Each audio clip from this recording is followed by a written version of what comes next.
what drives you so hard to keep doing this after you've had the kind of success you've had, to keep coming back to this and keep pushing and the touring and just like going after it? Tom, because we live on a tiny planet in a galaxy with trillions of other planets. So on our little planet, it's a core philosophy of mine. We're brothers and sisters on a little planet.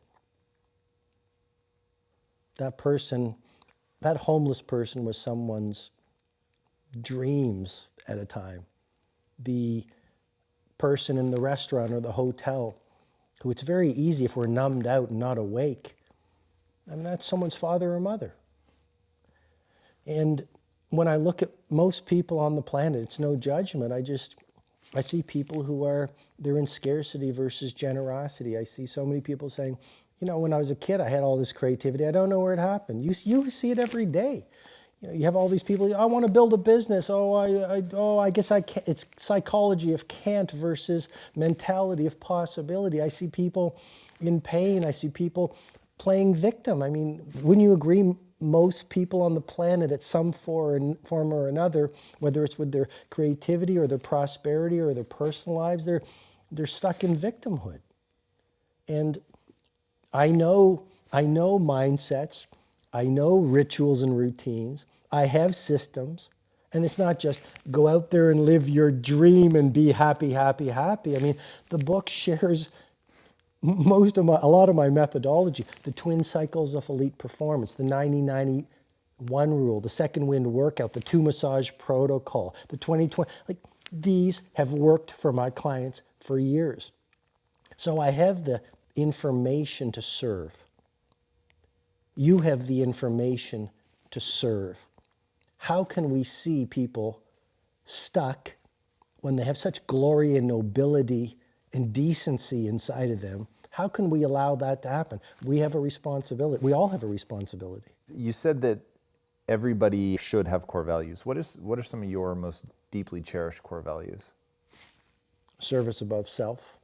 In other words, contribution, impact, service. Number 2, family.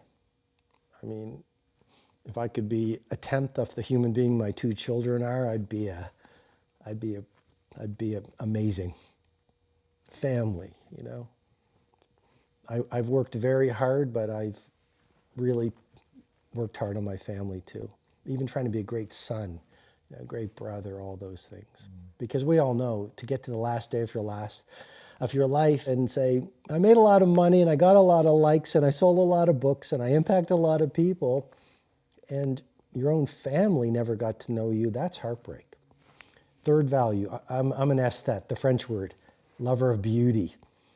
You know, that's why I love Los Angeles. Like, we were coming over here and it's like, there's flowers, you know, it's whatever time of the year is, there flowers everywhere, you know.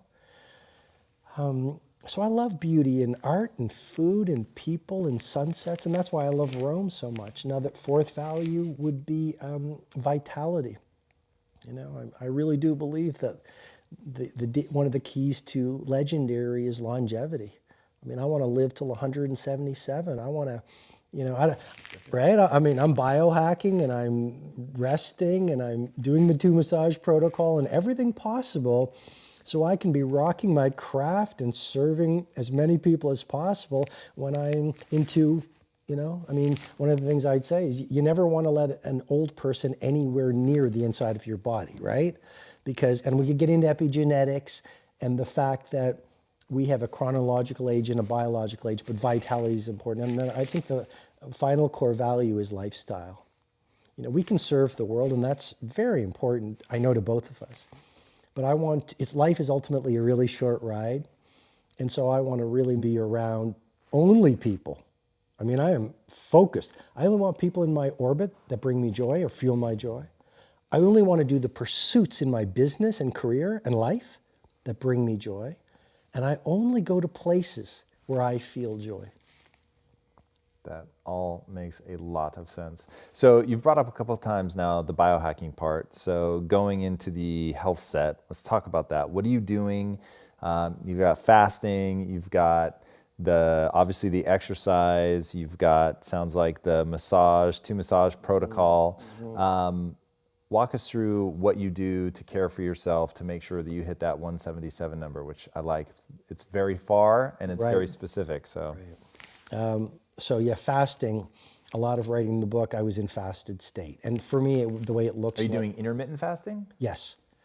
But I want to get to 36 hours and then I want to go beyond that. Because a lot of the great creatives and mystics.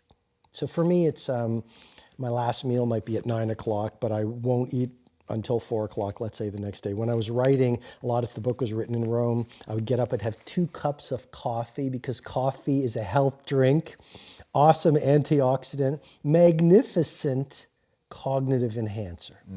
And plus, I'm in Italy, drink coffee.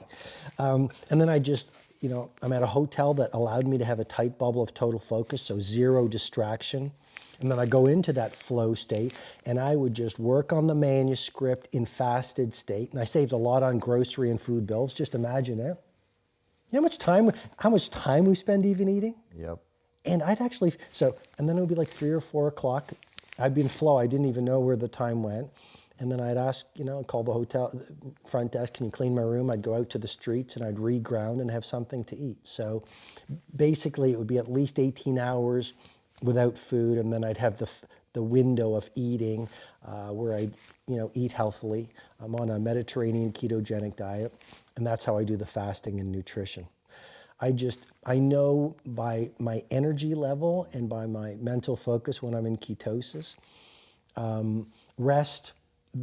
Like I said, there's a whole chapter in the book on the essentialness of sleep. And the key piece is this. A lot of business builders, a lot of creative performers, a lot of athletes think that it's work harder to achieve more. Well, that's been debunked by science.